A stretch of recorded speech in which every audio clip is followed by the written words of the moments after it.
Yes बेटे, तो आपको ये तो पता है कि बहुत सारी चीज़ें, बहुत सारे ऑब्जेक्ट जो हैं वो मोशन में हैं।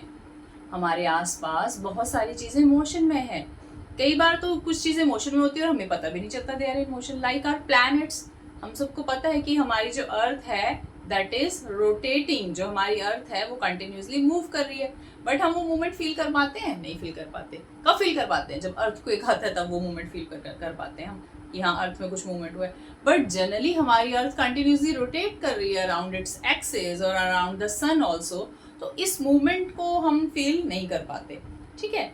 और जितने भी एस्ट्रोनॉमिकल ऑब्जेक्ट हैं, मून जो है that is also moving around the earth. और चाहे कोई बिग ऑब्जेक्ट्स हैं चाहे कोई स्मॉल ऑब्जेक्ट्स हैं, ये डिपेंड नहीं करता कि हम वो बिग ऑब्जेक्ट है तो मोशन नहीं होगी, स्मॉल ऑब्जेक्ट है तो मोशन नहीं होगी। ठीक है। डिफरेंट ऑब्जेक्ट्स चाहे वो बड़े हैं चाहे वो छोटे हैं, वेदर दे आर बिग और दे आर स्मॉल, उन सभी में मोशन होती है। ठीक है। चाहे हमारे आसपास घूमने वाली प्यारी प्यारी बटरफ्लाइज हैं, उनमें भी मोशन है। ठीक है। और हॉर्स राइड करते हो, या आपने देखा होगा हॉर्सेस को राइड करते हुए, तो हॉर्सेस जब चलते हैं कैसी आवाज आती है, तुगड़ तुगड़ तुगड़ तुगड़ तुगड़ तुगड़, तो that is also a motion. ठीक है। कैटरपिलर जा रही है, स्लोली स्लोली मूव कर रही है कैटरपिलर, उसकी मोशन भी क्या है, उसकी मूवमेंट भी क्या है, वो that is also a motion. तो डिफरेंट ऑब्जेक्ट्स जो मूव कर रहे हैं, या जो भी मूवमेंट हमारे पास हो रही है, जो भी चीज एक जगह रुकी नहीं हुई है, उसने अपनी जगह चेंज की है, या वो एक ही पोजीशन पर है तब भी वो कुछ मूवमेंट कर रही है, तो इन सारी चीजें जनरली एक लेमैन के लिए सब क्या है, मोशन है। ठीक है।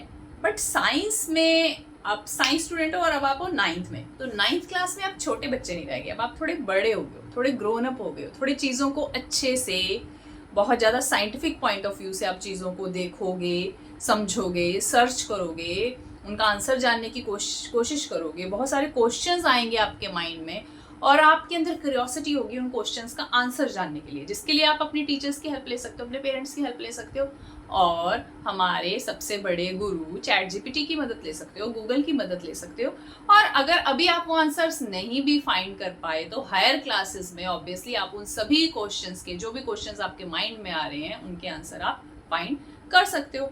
ठीक है। जो बातें बहुत हो गई, मेन चीज क्या आ गया, फिर अगेन हमारा टॉपिक क्या है, that is motion, describing motion around us. Motion, तो किसी भी चीज को कब हम बोलेंगे मोशन में, कि कोई भी चीज मोशन में कब है, तो फर्स्टली हमारे पास दो टर्म्स हैं, एक है हमारे पास रेस्ट और सेकंड वन इज मोशन।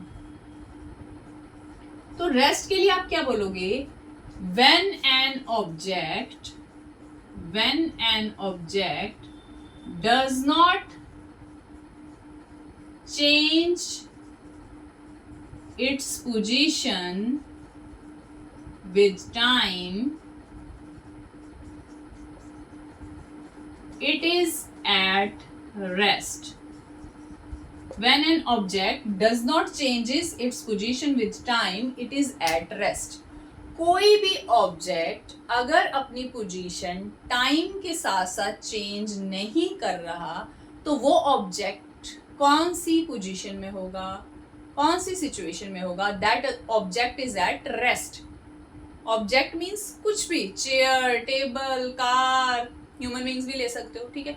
कोई भी चीज अगर जैसे जैसे टाइम स्पेंड होता जा रहा है, टाइम गुजरता जा रहा है, टाइम बीतता जा रहा है, और टाइम के साथ साथ वो अपनी पोजीशन ही नहीं चेंज कर रहा है, जहां पे था एक बार एक जगह पर वहीं का वहीं है, वहां से हिला ही नहीं, तो it means that object is at rest. If an object does not changes its position with time बीतने के साथ साथ अगर कोई ऑब्जेक्ट अपनी पोजीशन चेंज नहीं कर रहा, it means that object is at rest.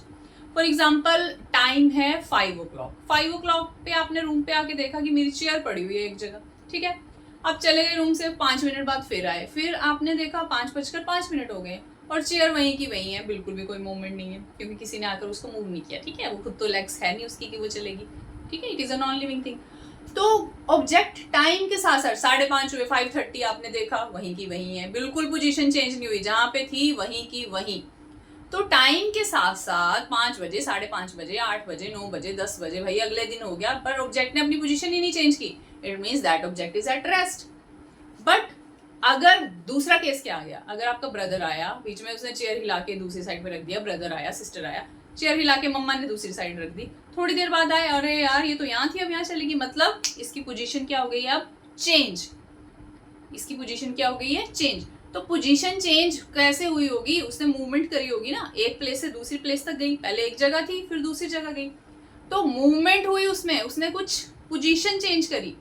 तो जब भी आप देख रहे हो कि पोजीशन चेंज है, जो पहले पोजीशन थी अब वो नहीं है, अगर पोजीशन चेंज है इट मींस किसकी वजह से हुई होगी, उस ऑब्जेक्ट की क्या हुई होगी, मोशन। अब चाहे ऑब्जेक्ट रेस्ट पर है, पर अगर उसकी पोजीशन चेंज हुई है तो मतलब देयर वाज अ मोशन।